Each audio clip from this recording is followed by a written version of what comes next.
नमस्कार, प्रणाम, जय हिंद। मैं कल्पेश वैष्णव। आज मिलते हैं एक नई वीडियो के साथ जिसमें हम बात करेंगे एक ऐसी शिक्षण संस्था जिसने 6 साल के भीतर शिक्षा के माध्यम से ग्रामीण इलाके ही नहीं अपितु शहरी इलाकों में भी अपने नाम का परचम फहराया है। यह संस्था राजसमंद जिले में खमनोर तहसील की एक छोटी सी ग्राम पंचायत मचिंद के राजस्व गांव कराई में स्थित है, जिसका पूरा नाम है महारुद्र एकेडमी कराई। शॉर्ट फॉर्म में कहूँ तो आपको पहले अवगत करा दूं कि इस संस्था की 2 शाखाएं हैं। मुख्य शाखा कराई में स्थित है एवं दूसरी शाखा कराई से 10 किलोमीटर एक गांव है सेमा, वहां पर स्थित है। तो आइए आज रूबरू होते हैं इस विद्यालय की संचालिका मैम मीनाक्षी जी पुरोहित से कि किस तरह उन्होंने एक किराए के मकान में एक प्राइमरी विद्यालय की शुरुआत की और आज अपने खुद के स्वयं के बलबूते पर इतने बड़े भवन का निर्माण किया और अब यह विद्यालय प्राइमरी विद्यालय न रहकर एक सेकेंडरी विद्यालय के रूप में परिवर्तित होने जा रहा है। तो आइए आज मिलते हैं मीनाक्षी जी पुरोहित से और जानते हैं कि किस तरह इन्होंने इस विद्यालय को बनाने में अपने संघर्ष भरे दिनों की यात्रा की एवं यहाँ के बच्चों की शिक्षा के लिए इन्होंने क्या क्या सुविधाएं प्रोवाइड कर रखी है एवं यहाँ के छात्र छात्राओं का वातावरण एवं बेसिक आधार किस तरीके का है, इसके बारे में जानेंगे। धन्यवाद। नमस्कार, जय श्री कृष्ण मैम। जय श्री कृष्ण। जैसा कि आप जानते हैं कि हम आपका ये इंटरव्यू आज किस हिसाब से हो रहा है, तो मेरे कुछ सवाल है जो मैं आपसे करूंगा, उनका आंसर आपको देना है और हमें हमारे दर्शकों को बताना है कि किस तरीके से आपने इस विद्यालय को, इस भवन को निर्माण करने में आपने क्या क्या कठिनाइयाँ झेली, किस तरीके से इस विद्यालय को एक नई ऊंचाई तक लेके आए। जी, मैं पूरी कोशिश करूंगी कि आपके सभी प्रश्नों का सही से उत्तर दूं। तो मैम, पहला प्रश्न मेरा ये है कि विद्यालय स्थापित करने की प्रेरणा आपको कहाँ से मिली? जब मैं किसी सामाजिक कार्य से इस क्षेत्र में आई, मचिंद के फील्ड में, जब मैं लोगों से मिली और साथ ही कुछ बच्चों से मिली, मैंने उनके अंदर वो हुनर देखा जो उनको बहुत ऊंचाई तक ले जा सकता है, लेकिन उनको वो एक फील्ड नहीं मिल रहा, एक प्रेरणा करने वाला कोई नहीं मिल रहा था। तो मैंने सोचा कि शिक्षा ही विकास का प्रथम साधन है और मैंने अपने विद्यालय की शुरुआत इनको आगे बढ़ाने के लिए और उनको प्रेरित करने के लिए करी, जिससे गांव का विकास हो सके और बच्चों का सर्वांगीण विकास हो सके। ठीक है मैम, धन्यवाद। तो मैम, दूसरा क्वेश्चन मेरा ये है कि आपने इस विद्यालय की इतनी बड़ी नींव रखने में किन किन कठिनाइयों का सामना किया, कृपया हमारे दर्शकों को बताने का कष्ट करें। विद्यालय की नींव रखने में सर्वप्रथम जो मेरे विद्यालय से इस कार्य क्षेत्र का जो डिस्टेंस था वो 25 किलोमीटर है, जो दूरी तय करना, सर्दी, गर्मी, बरसात, कोई सा भी मौसम हो, लेकिन हमने वो दूरी तय करी। फिर उसके बाद यहाँ हम आए तो यहाँ के लोग, यहाँ का परिवेश एक पूरा संपूर्ण नया परिवेश था, जिसके अंतर्गत लोग हमसे रूबरू हुए। हमने लोगों को शिक्षा के प्रति जागरूक करा। लोग यहाँ शिक्षा के प्रति जागरूक नहीं थे, उनको बार बार शिक्षा के प्रति जागरूक करा और आज ये स्थिति है कि यहाँ के परिवेश में और लोगों के प्रति शिक्षा में बहुत डेवलपमेंट है।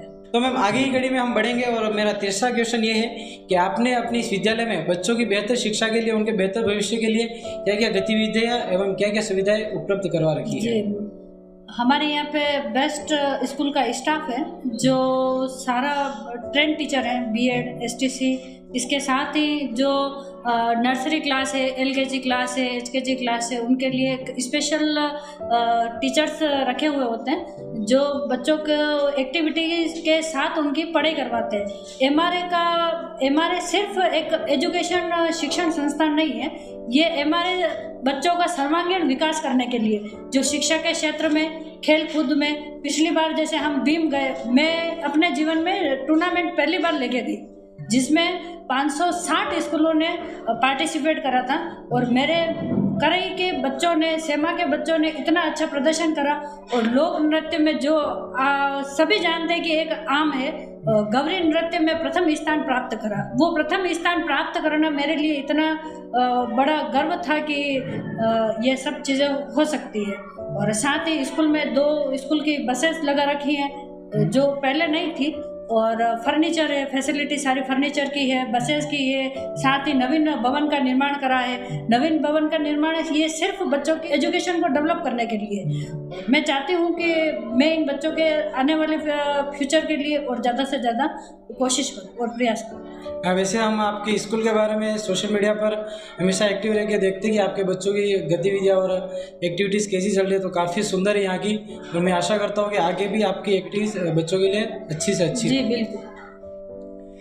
जैसा कि मैम चौथा क्वेश्चन मेरा ये है कि खमनो तहसील के अंदर जब कभी निजी विद्यालयों के रूप में कुछ नाम आता है तो सबसे ऊपर आता है एमआरए का। चारों तरफ देखो एमआरए लगा हुआ होता है, तो ऐसा क्या राज है एमआरए के पीछे कि हर वक्त ऊंचाई के रूप में एमआरए का नाम आता है? ये तो सभी का धन्यवाद देना चाहती हूँ जो एमआरए को इतना पॉपुलर कर रहे हैं, और कोई राज नहीं है, ये तो सभी का साथ और विकास है।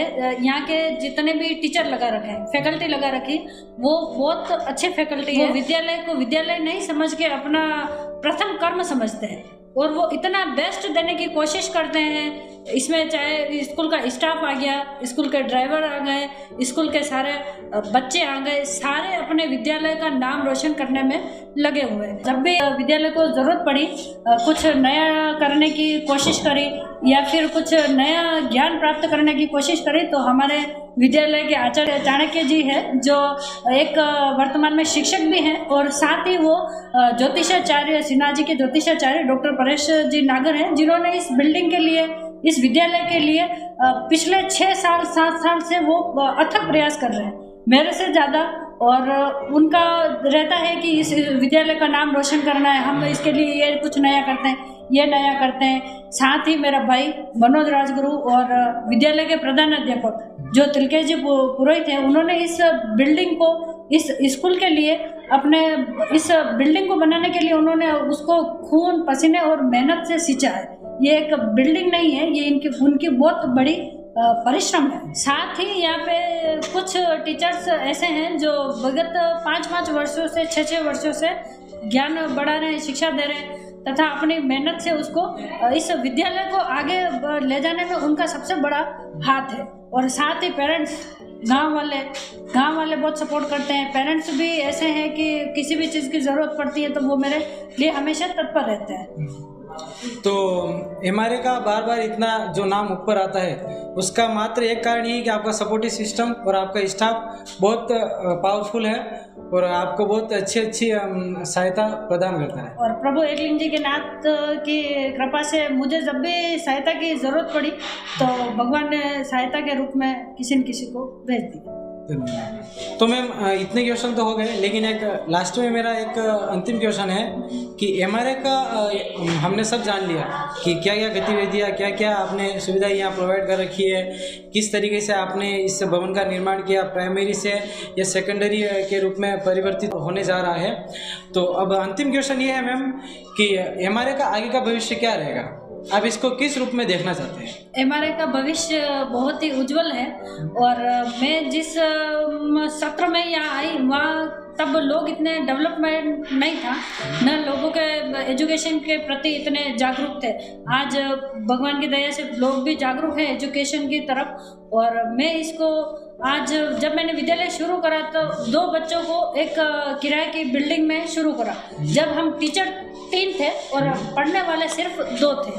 और धीरे धीरे ये विद्यालय का स्तर बढ़ता गया, 2 से 10 हुए, 15 हुए, 50 हुए, इधर स्टाफ बढ़ता गया, और स्टाफ के और सभी के सहयोग से आज विद्यालय का नामांकन 350 हो गया है। और विद्यालय जो प्राइमरी एजुकेशन था और एक किराए की बिल्डिंग में चलता था, आज विद्यालय ने नवीन भवन का निर्माण करा है। ये बड़े गर्व की बात है और खुशी की बात भी है कि विद्यालय ने आज एक नवीन भवन का निर्माण करा है और बच्चों का नामांकन बढ़ा है। मैं तो कोशिश करूँगी, पहले बस नहीं थी, वाहन व्हीकल की सुविधा नहीं थी, आज वैन है, 2 स्कूल की बसें हैं, और ये धीरे धीरे नामांकन बढ़ता जाए। और मैं विद्यालय के अभी 10th की जो प्रोसेस चल रही है उसके साथ में आगे कोशिश करूँगी और लगातार प्रयास करती रहूँगी कि इसको 12th तक ले जाऊँ। और एक मेरा विज़न है 2030 तक मैं एमआरए के लिए एक महाविद्यालय स्थापित करके इस संस्थान को दूँ, और प्रभु का आशीर्वाद रहा तो मैं इस सारे काम में सफल रही हूँ और लगातार प्रयास करूँगी कि मैं इस सफलता के कदम तक पहुँच जाऊँ। और साथ ही गांव वालों का भी विकास होगा। एजुकेशन अगर बढ़ेगी तो सभी का विकास होगा। ठीक है मैम, आपकी इस इंटरव्यू को देखकर आपके ऊपर कुछ 2 लाइनें याद आ रही है कि लहरों से डरकर नौका पार नहीं होती और कोशिश करने वालों की कभी हार नहीं होती। जी, धन्यवाद, मिलते हैं अगले वीडियो के साथ। तो आज हमने जाना कि हमारे में किस तरीके से मैम ने ये अपनी सारी गतिविधियाँ, अपनी सारी सुविधाएं और किस तरीके से उन्होंने एक किराए के मकान के साथ और आज अपने स्वयं का बलबूते पर इतने बड़े भवन का निर्माण किया और एक प्राइमरी स्कूल को सेकेंडरी स्कूल के रूप में परिवर्तित करने जा रहे हैं। तो आशा रहेगी मैम का भविष्य उज्जवल रहे और प्रकाशवान रहे। जय हिंद, जय भारत।